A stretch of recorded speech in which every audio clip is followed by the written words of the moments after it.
Josh Johnson!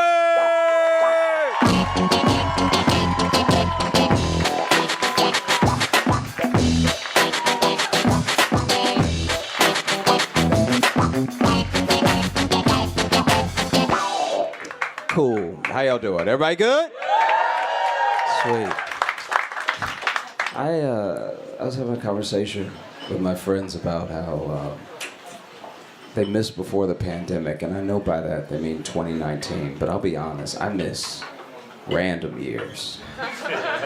Like 2009 was fire. That was a great year. A lot of good video games came out there. It was even a better year politically. Like, be honest, don't you miss when Biden was just Obama's white friend? Like, wasn't that the shit? That was amazing. You know what I mean? Obama would say something inspiring, turn around, look at Joe, and Joe would be like, "Dah!"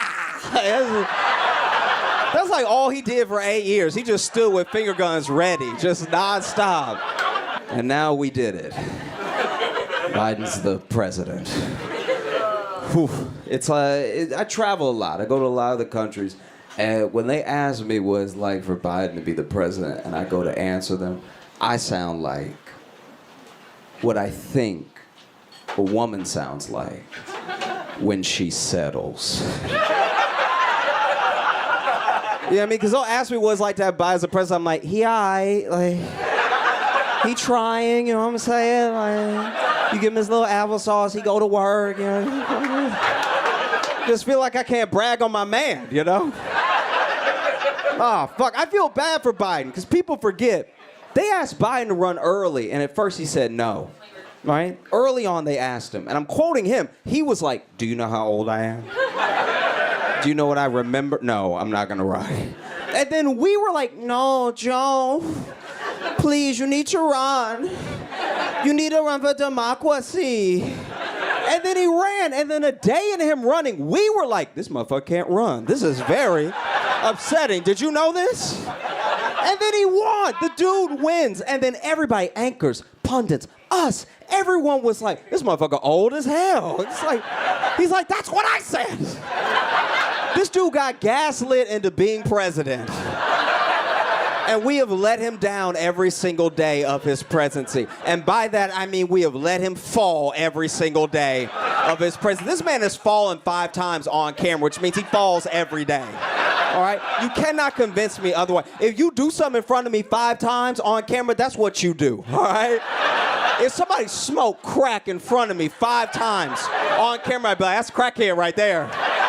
And he'll miss a day. All right? This dude, I don't even think they give the same tours of the White House anymore because Biden falls so much.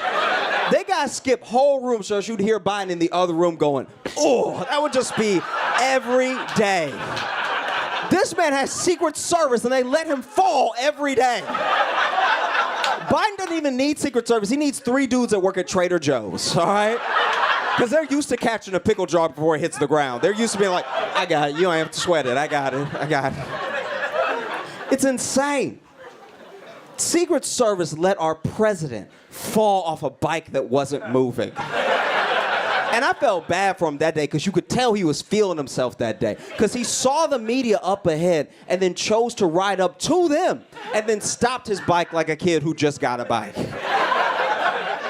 Biden swerved on him when he stopped. He rolled up on the media. He was like, y'all got any questions? Fucking feeling himself. And then, I don't know, I guess he just forgot he was standing up or something. But go back and watch the video. Secret Service on camera made the face we made when he fell.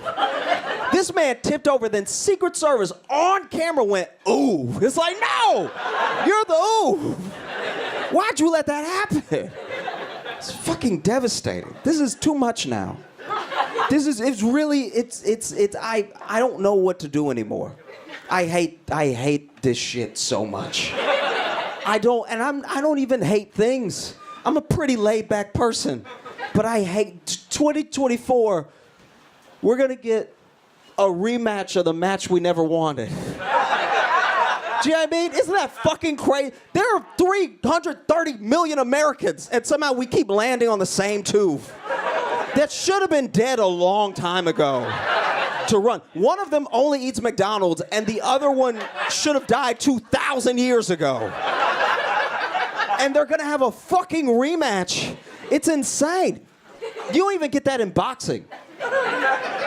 Biden versus Trump is the boxing equivalent of digging up Ali and making him fight Jake Paul. It's like, who wants to see this shit? Why does it keep happening? It makes me, oh, duh. And then people are the worst now. We used to be fucking chill. We used to all band together and be ignorant about similar shit. Like, I'm not trying to dress up America like it was a paradise before 2016 or anything, but genuinely, we used to just go out into the world together as Americans and be ignorant as fuck. You know what I mean? And now it's just, we're fighting all the everything is something. That's gotta be exhausting. That's weird that everything, no matter what it is, Bud Light.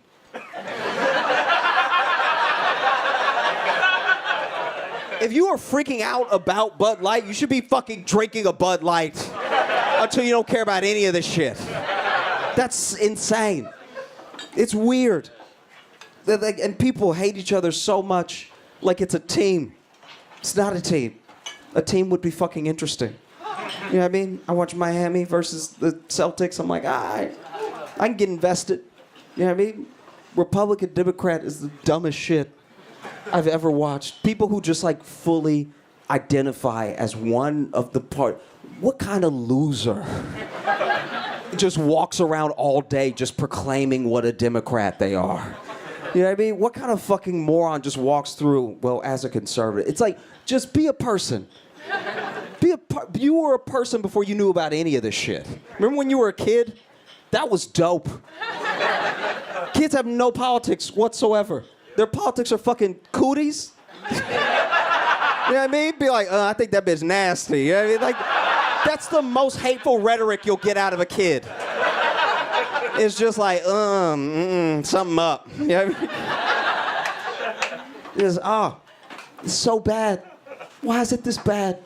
And people get so mad that they get shit wrong. You look at the pandemic. We were the only country that politicized the pandemic. Every other country was just like, are you sick or are you not sick? And of course, then some other countries copied us because they have no personality and they're just like, I'm not saying we were the only country that did it, period, but we were the first to do it and we did it the biggest, you know?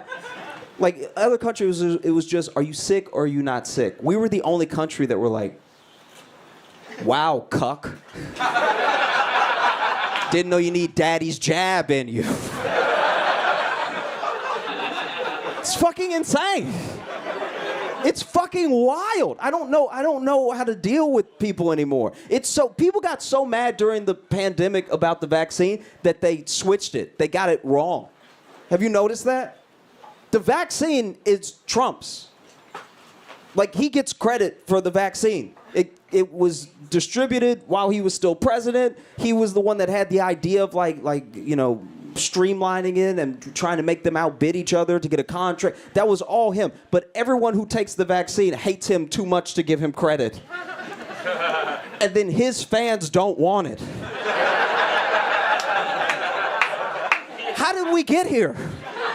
That's literally so crazy. That would be like if Thomas Edison was such a polarizing figure that everyone who hated Thomas Edison was sitting in a fully lit living room at midnight being like, I just hate that he's a capitalist. Like, it just doesn't sit right with me.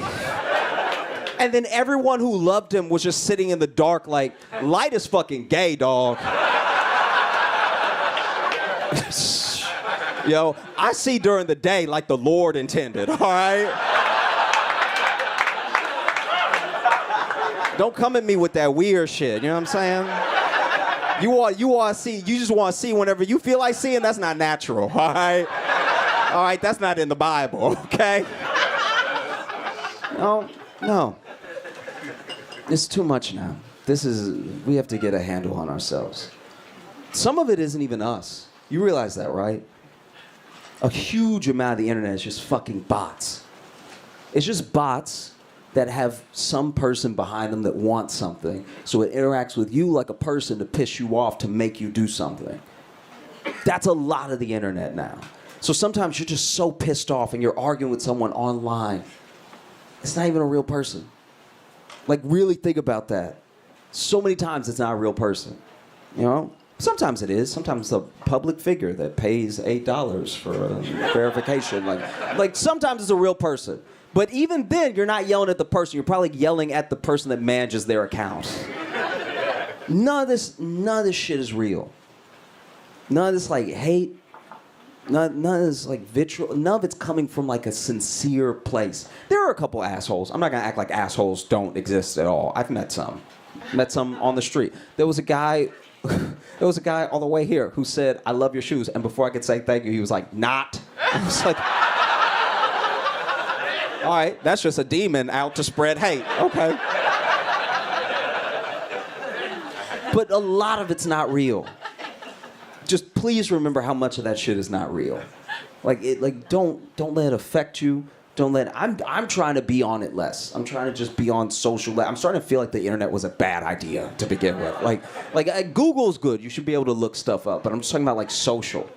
It's makes you feel bad about yourself, your life, where you're at. All this stuff makes you interact with people poorly. It makes you judge yourself, judge everybody all the time. And it ruins fun things. It ruins like good fun things. Like we are just now kind of starting to overuse Karen. Karen started off great. Start off as like a white woman, see a bunch of black kids play in the park and be like, this is not their park. All right, let me make some calls, right? And if we had kept it at that, it'd be fine. But social, everybody talking, everybody jabbing, everybody arguing, quickly turned Karen into any woman with a gripe, with a short haircut. Because now you see the stories trending and you don't even know who to root for, you know? It'll be like, total Karen loses it on city councilman to get pothole fixed.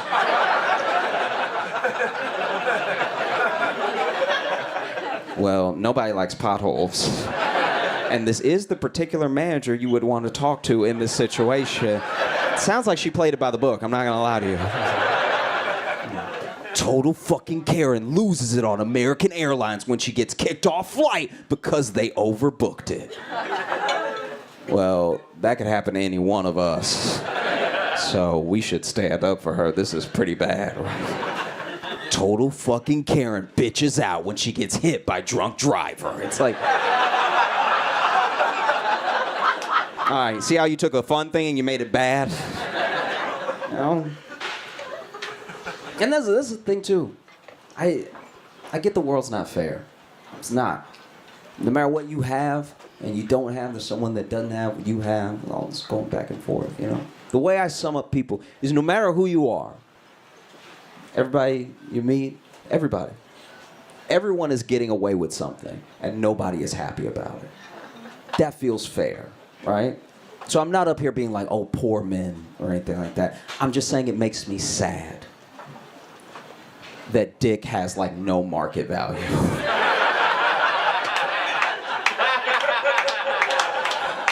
It's just a shame. Like, be honest. Truly, be honest. As a man, you've never been like, my dick gonna get me out of this one. It's never occurred to you ever. You know what I mean? You're never getting pulled over by the cops. You're like, I'm a flash officer, little dick, get right out of this ticket. Never in your life. Even in a relationship, you're not like, baby, you play your cards right, do the dishes, you might get a little dick later. Who talks like that? That's insane. You think back to the beginning of the pandemic, it was a terrifying time. A lot of people losing jobs, getting laid off left and right, business closing. My buddy lost his job. And so he started an OnlyFans, trying to get some supplemental income going. And over the course of his OnlyFans career, this nigga made $3. I'm pretty sure at $3 you gotta turn your dick in. You have to be like, ain't nobody want this, so.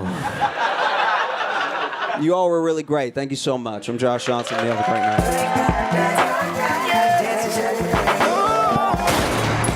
This is America. Don't catch you slipping now. Y'all are in for a treat. Give it up for Josh Johnson!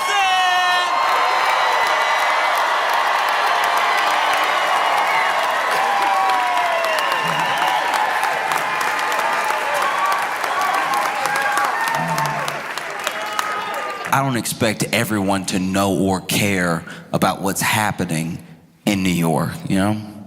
Which is why I was surprised that the nation seems so gripped by New York City's mayoral race. Like, this, people talk about it everywhere because I think it's just feels like a beta test for something bigger. You know? In case you're not familiar with who's running, right? You have to understand who's running to understand what's happening. Eric Adams is the mayor of New York City. And Eric Adams, in case you don't know, is one of the worst people at corruption I've ever seen. Like, you know what I mean? Like, have a little mystery about you. Like, it's just, I feel like I could pay him off. You know what I mean? Like, it's just, like, one day when they make, like, his corruption is just, it's not enough. You know what I mean? If you're gonna be corrupt, go all in. He'd be having me feel bad for him. You know what I mean? You did all this corruption, that's all they gave you? You should have asked for more. I was very upset. If they ever revisit this chapter in New York mayoral history, everybody gonna be disappointed. Be like, flights? He went down for flights? Just tickets? You know what I mean? You had a dude in Illinois at least going down for gold bars. That's real corruption. That's like cartoon corruption. You know what I mean? Like, he took it back to the 50s level corruption. Break me off some gold bars, I'll get you anything you want. That's mustache twiddling, tie women to railroads corruption. That's crazy. And you over here embarrassing us as New Yorkers. This is a very rich city, and you going down for a couple flights to Turkey. Turkey!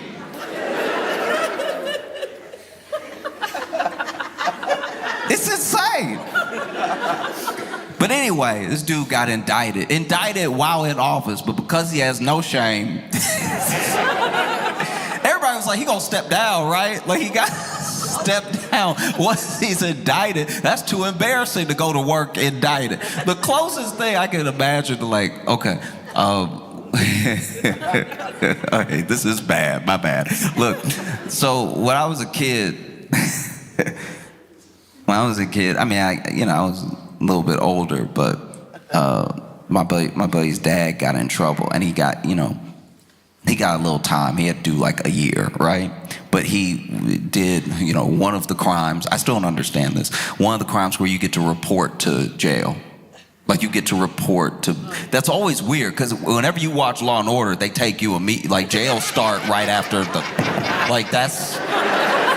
usually that's jail, you know what I mean? Like, usually they take you out, I didn't do it, right? But for some reason, they told him he was guilty, but they let him, get his stuff in order, and he could report to jail. And that weekend, his son, my friend, took the car without permission and came home a little later than curfew.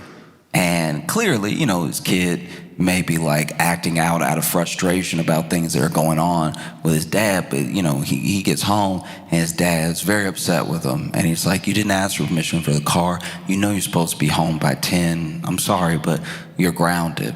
And my buddy was like,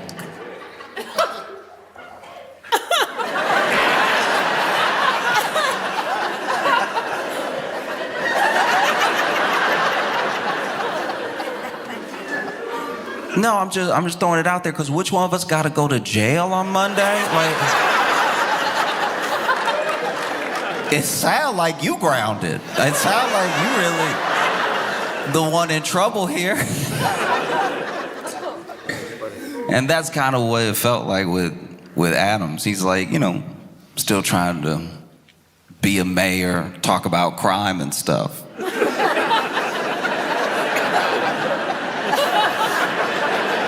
Over here talking about crime in the city. And so then you also have Curtis Sliwa.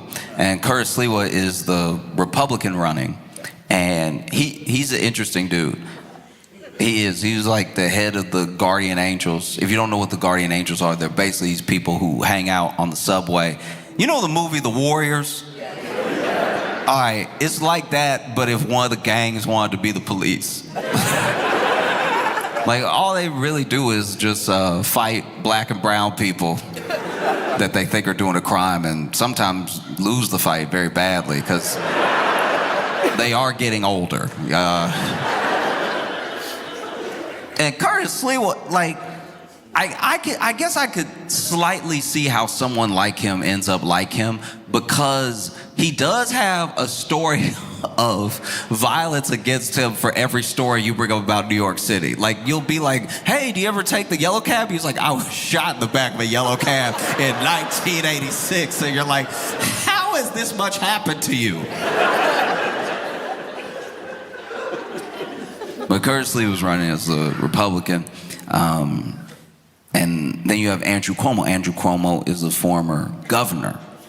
And now he is running for mayor because governor turned out so well.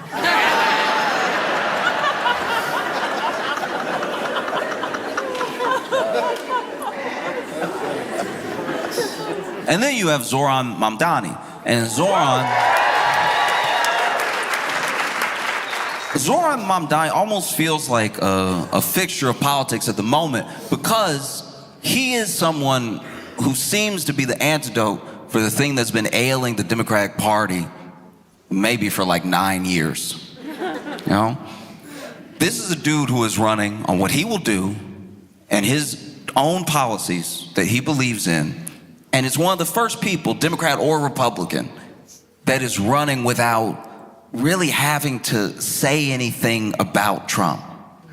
He has his own ideas. He has things he wants to do for the place that he is running. He's not running on being not like Trump or closer to Trump or someone Trump will call or someone that Trump hates. He is not using Trump in his orbit. People bring him up, but he himself is saying, I want to make the buses fast and free. I want to have free child care. I want to freeze the rent for rent-stabilized homes. And I want to make sure that we hold bad landlords accountable. Things that are very specific, because that's the other thing that it feels like the Democratic Party has been missing, is a clear and concise plan for a policy, something that you can attach yourself to, that you don't really need to get in the weeds for. Because I'm not saying that Democratic senators and Democratic candidates have not had good plans. I'm just saying that once you need a graph,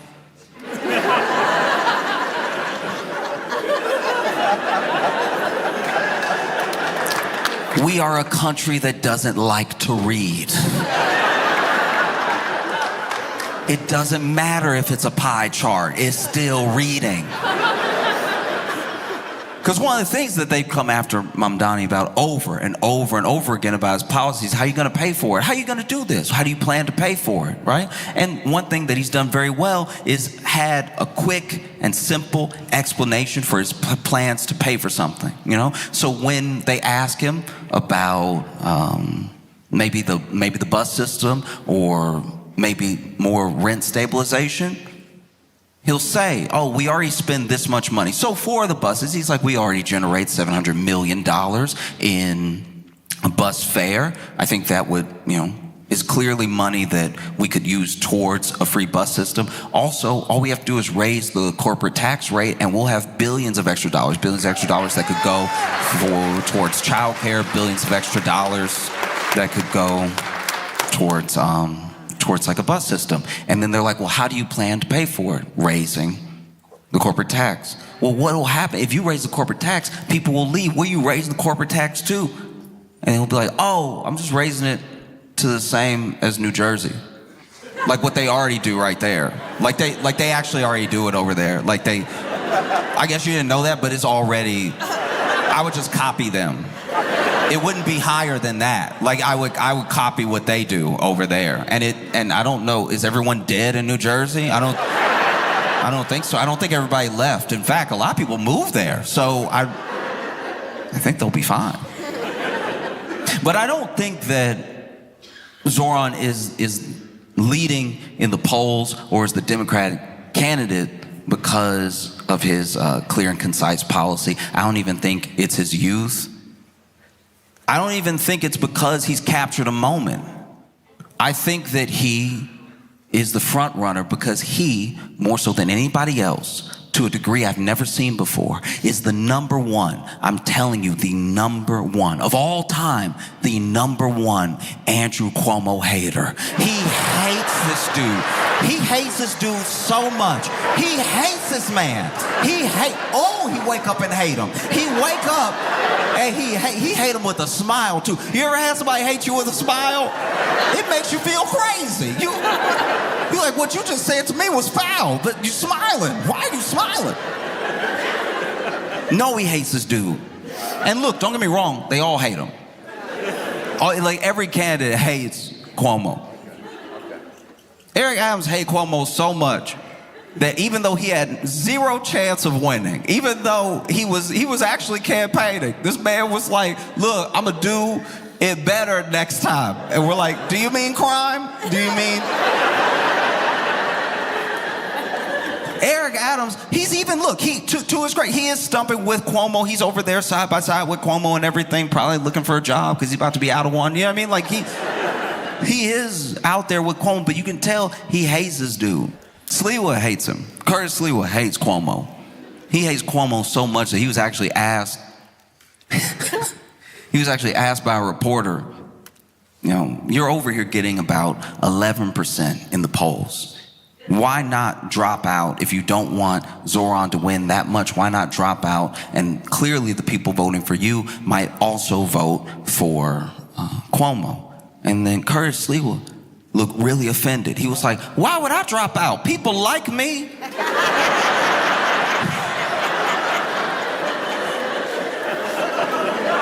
This man is running as a Republican in New York City, and he's still like, I'm not gonna drop out if it helps him.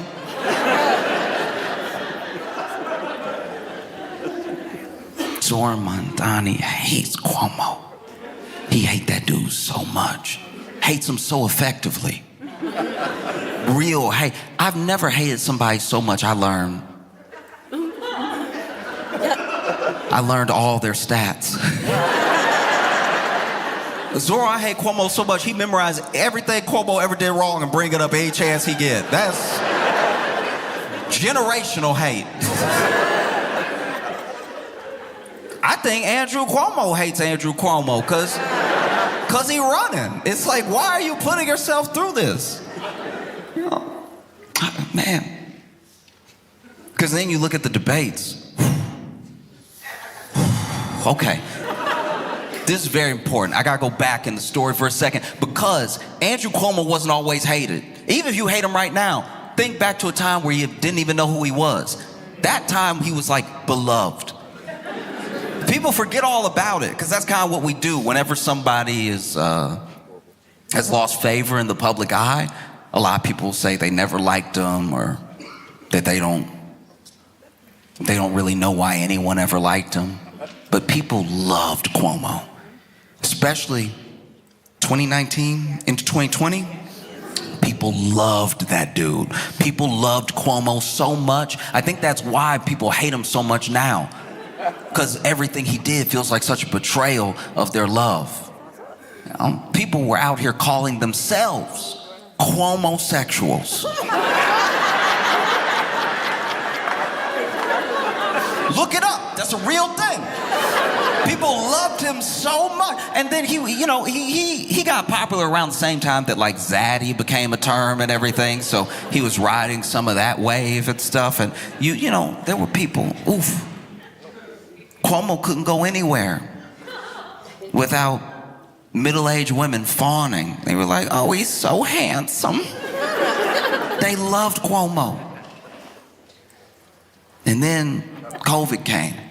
And for a little while, they loved him even more because New York's numbers during COVID looked really, really bad initially. Obviously, it would. It's an epicenter of travel. People go there from all over the world. And we're also on top of each other all the time, pandemic or no pandemic. But then we saw these huge numbers that scared everybody. And Cuomo's like, we're going to take this seriously. We're going to lock everything down. And he announced a bunch of policies. As soon as he announced those policies went into effect. And you saw the numbers crater. It was genuinely amazing to watch. It really felt like there was a lot of hope and everybody was going to live. And this is a long time before the vaccine came out or anything. So it was when people were at peak fear, right? But it was a wild time in New York because we had shut down so effectively that for the first time in New York City, the air was clean. You could take a deep breath. And then later, there was a scandal. Basically, it was exposed that Cuomo was doing some of the same things that Ron DeSantis was accused of doing in Florida, because Florida also had some pretty good numbers during COVID, which is weird because they didn't have any real shutdowns. They didn't have any real mask regulations or anything like that. But then both Cuomo and DeSantis were caught just not reporting or telling people not to report certain numbers. And it turned out that New York was looking really, really good in certain sections of the lockdown, except for nursing homes.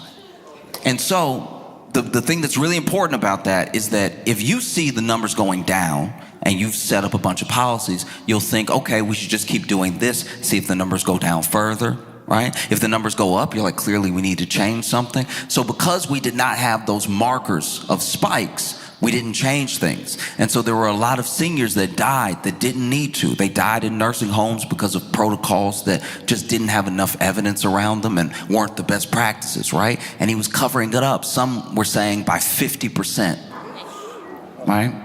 And so people started to like him a heck of a lot less. And then at the same time, basically in tandem, he was accused by about 11 women of sexual harassment. Then it was 13.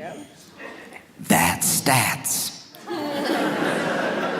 Those are numbers. Double digits, you doing it. You are clear. 13 women who don't know each other all got a story about you. That's you. You doing it. All of a sudden, nobody was Cuomo-sexual anymore. And everybody was telling this dude to resign, but he tried to fight it. He was like, I'm gonna fight these allegations. You're gonna see my name's gonna be cleared. And we were like, all right, but even if they clear your name on these sexual harassment allegations, you still did the nursing home thing. And so everybody from Joe Biden to Eric Adams was telling this dude to resign. And he finally resigned in 2021. And now he's running for mayor. That's just important to make sure you know, because I've watched people struggle before in a way that was kind of what looked like a bit of a lost cause. I try to be optimistic for people that are in my life, but I'll give you an example. My buddy wanted to enter an arm wrestling contest, and we are built the same. I'm never going to tell anybody not to follow their dream, but I won't let someone sleepwalk off a building. And so I was like, are you sure? Because, you look like a mirror right now, and I'm not entering any arm wrestling. But he's like, no, I want to do it. Been watching online. It's so cool. There's actually a tournament coming up. I want to go. And so, I went with him. We went, and this dude squares up. It's one of those ones where they got the peg on one side, but you grab it, and they got your arm with the pad for your elbow. And sure enough, they went. And as soon as they started, he was over here.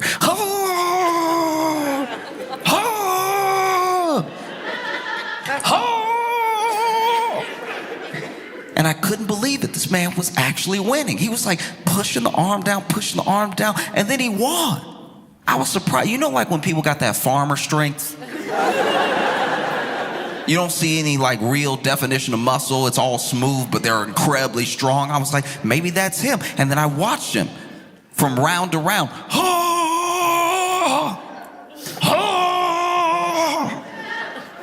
This man got to the semifinals.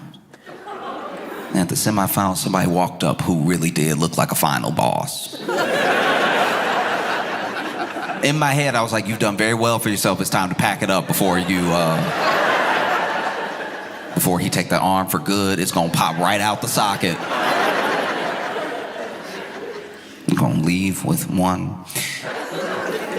And sure enough, he squared up. And then they told him to go, and he, oh! But this was different. This dude wasn't really moving, but he was really strained, even leaning a bit. Oh, and then he started to make noises he hadn't made in the other rounds. Oh! Oh! Once you scream in an arm wrestling contest, you have lost something. This man, oh! Oh! Oh!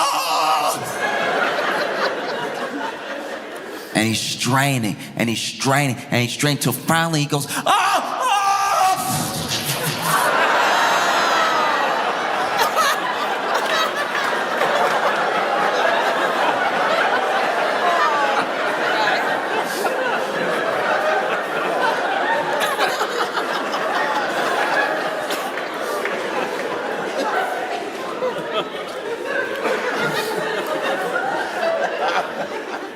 And he won.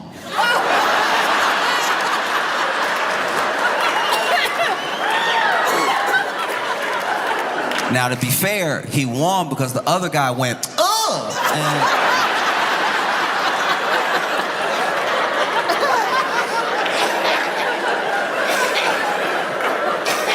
Apparently, that is a disqualification. Yeah, even when we were in the car ride home, we did have to leave. He didn't get to go to the finals because even when we were in the car, I was over there trying to be optimistic. I was over there like,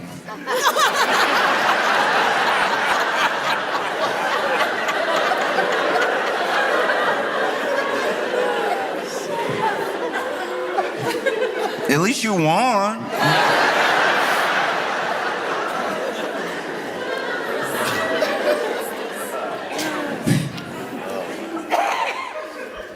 I give you an example of how much Zoran Mamdani hates Andrew Cuomo. In the first debate, right? In the first debate, it was Curtis Lewa, Zoran Mamdani, and Andrew Cuomo all on stage together. Really, the race is between these two, but every once in a while we throw Curtis a question. And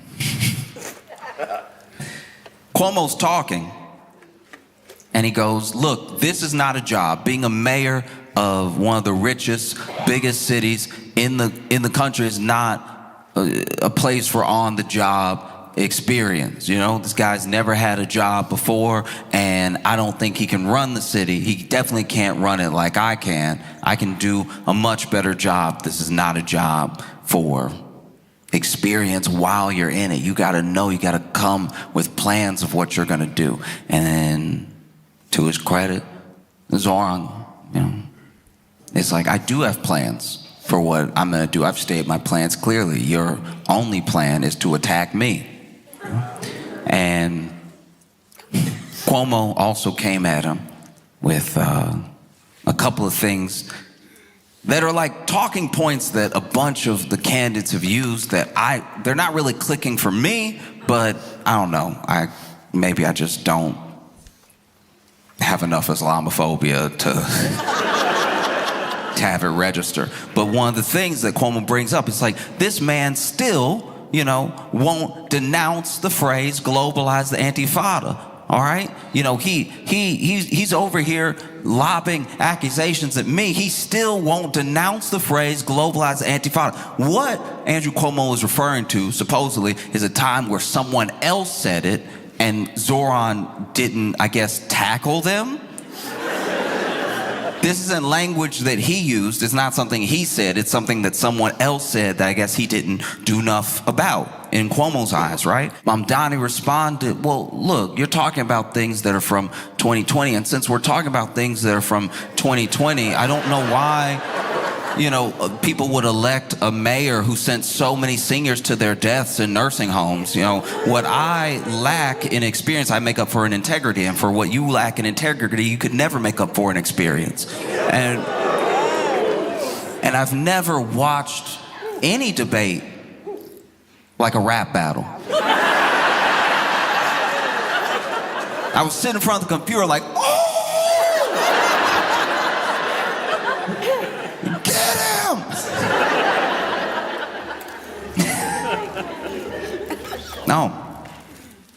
No, it's wild. Even Curtis Lewitt got in digs on Cuomo. Cuomo's catching it from all angles.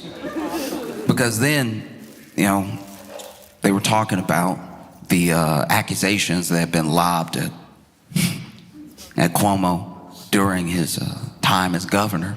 And Curtis Lewitt goes, really? You spent all that money defending yourself? Really? All 13 women are lying, Andrew? All 13 women? This man hates Cuomo so much, he is standing up for women as a Republican. This dude hates Cuomo with all his heart. Oh, this dude hates Cuomo so much. And then the second debate was even worse. There was a moment in the second debate where the candidates were allowed to ask each other a question. It was just question and answer. They couldn't go back and forth. You just got a question, you had to answer. And Cuomo went over on Mamdani and he was like, you took a picture with this leader in Uganda. Did you know that this leader is actually someone who denounces all rights for gay people? They've actually worked on making it illegal to be gay in Uganda, and you took a picture with them. And Zoran answered, listen, at the time, I did not know this person's policies. I took a picture with this person. If I had known, I would not have taken that picture, full stop, right? And then it was Zoran's turn. And Zoran asked, he was like, Mr. Cuomo, in 2021, you were credibly accused by 13 women of sexual harassment. And in that time, you spent $20 million of taxpayer funds to defend yourself from all of these women. And you've lobbed, lawsuits, and you've worked with judges for gag orders and everything. You filed defamation suits on all these women. You have actually tried to obtain gynecological medical records of some of these women. Well, one of those women, Charlotte Bennett, is actually here tonight in the audience. And she can't even tell her story or speak for herself because you've lodged a defamation suit against her. But I can speak, so I want to ask on all of their behalfs, what do you say to the 13 women that accused you of sexual harassment? And it's in that moment I realized I wasn't hating to my full potential as a person. You know what I mean? Like, I am a C-tier hater when it comes to... This level of hate is unprecedented. I thought Kendrick hated Drake. This is truly wild. Because what can you do if you're Cuomo? I'll tell you what he did. He went,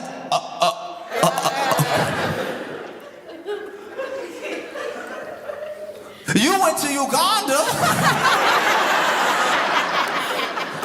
Truly, I have not seen a face like that on a person. Like, Andrew Cuomo's face when it was happening. I hadn't seen anyone make a face like that since my friend won his arm wrestling contest.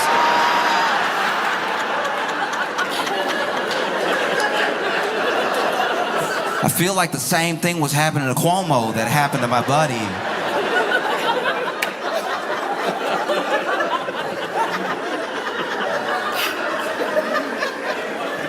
Very bad. Whew. And Zoran is still leading in the polls, And one of the reasons that I think that he's still leading is because some of these efforts to stop Mondani have only helped him. Only helped him because billionaires have come out in force against every policy and against Zoran as a candidate. And that says a lot. They're like accidentally making him more popular. You know? President Trump even said that if Zoran wins, he may have to mobilize the National Guard, take over New York City, which would be not just like a spit in the face to an open, free, and fair election, but what messaging does that look like to you? That you might have to send the National Guard and take over a city if the dude who wants free pre-K wins? No? Like all their efforts, they've spent so much money. Zoran himself has said, y'all are spending way more money on ads trying to campaign against me than I was even gonna tax you.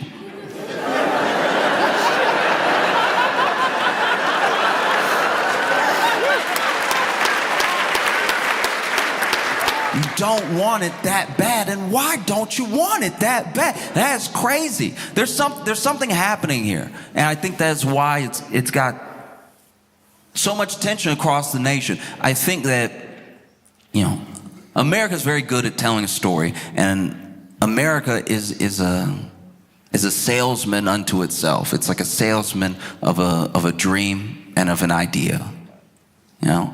And people, you know, one of the things that Trump and other people have said about Zoran is that he's a communist. He says he's a socialist, but he's a communist. And maybe that would have worked like 20 years ago.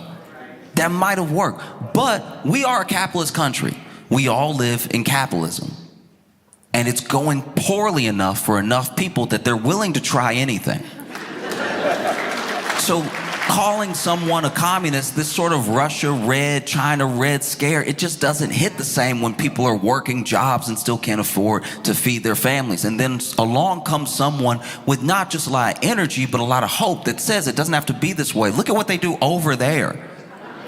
If we just did what they do over there, we'd be able to have more things for us, which is our money anyway. A lot of people have this misconception that the money that a corporation makes is all theirs and was all earned. But they got that money from how much they pay their workers, how much they actually provide for their consumers. And you see that when left up to their own devices, they skimp on, let's say it's just food, they skimp on ingredients, they skimp on workers, they skimp on. And then one day when they have $1 billion valuation, we look at them as if to tax them would be taking their $1 billion instead of just taking back what is owed to the people that made them great. You know? And so I think that what is so scary for people about Zoran that really don't like him is that he is a reminder to a lot of people that you are a citizen, you're not a consumer, you are a constituent, you're not a customer. Like the story that gets told now, especially by our politicians, is that if you ask for what is owed to you, what is actually yours, you're asking for a handout. But you already paid for these things and you pay them. So the idea that these people would all stand together in unison against this person who just wants to make the bus free should tell you something. And all of them stand together against him in the way that they are, with all the money they're throwing at him and with all the fear mongering that they're doing. It is having the opposite effect, because now to vote for him, even if you don't even like him, you get to stick it to a billionaire, people you already don't like. So what you've accidentally done is made voting for him like kind of cool as well. It would be like if you didn't want someone to date someone else, but the way that you lobbed things at them, the things that you said about them to try to discourage this person from dating this other person would be like if you sat them down and said, oh, you don't want to get with him. No, his penis too big. He's just...